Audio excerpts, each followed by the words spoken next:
I was 7 months pregnant when my sister-in-law stood up in front of 40 women and told them she had serious doubts about whether my baby was real. Let me explain. My husband Derek and I had struggled with fertility for 3 years, 2 rounds of IVF, 1 miscarriage at 11 weeks that I would not wish on anyone alive. When I finally got pregnant and made it past the first trimester, I cried for an hour in my car in the parking lot of my OB's office because I could not believe we had actually made it. His sister Vanessa had never liked me. I had accepted that early and built my life around it. She smiled at family dinners and texted me happy birthday and said all the right things at the right times, and I knew none of it was real. And we had an understanding based on mutual performance. My mother threw me a baby shower in April at her house in Houston. 40 women, my people. Derek's family included. Flowers everywhere. The good food, the whole thing. Vanessa arrived 40 minutes late with a mimosa already in her hand. An hour into the party, she stood up to give a toast. I should have known from the way she smiled at me before she started. She told the room she wanted to share something she had been sitting with for a while. She said she had noticed I never let anyone touch my belly. She said I had turned down certain foods pregnant women typically avoid in ways that seemed performative. She said she had a friend who knew someone at my OB's office and had heard some things she found concerning. The room went completely silent. I sat in the decorated chair with the flower crown on my head and the sash across my belly, and I felt 40 pairs of eyes turned toward me. I stood up. I pulled out my phone and opened my photos.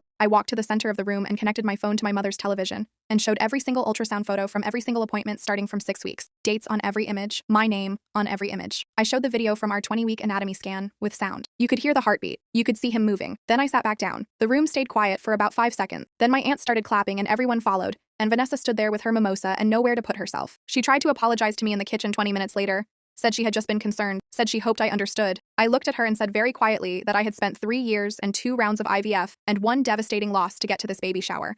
And she had chosen today to do what she just did, and I needed her to leave my mother's house. She left. Derek had the conversation with her that needed to happen, and I stayed out of it because I had already said everything I needed to say. Our son was born in June, 7 pounds 4 ounces, loud and perfect and real. Vanessa sent a gift to the hospital. I wrote a polite thank you note because my mother raised me right. She has met my son twice in 6 months, and both times I have been cordial and brief and completely unbothered. He is sitting in my lap right now as I write this, chewing on a board book and drooling on my sleeve. He is the most real thing I have ever seen in my life, and I would stand up in front of a room full of people for him every single time.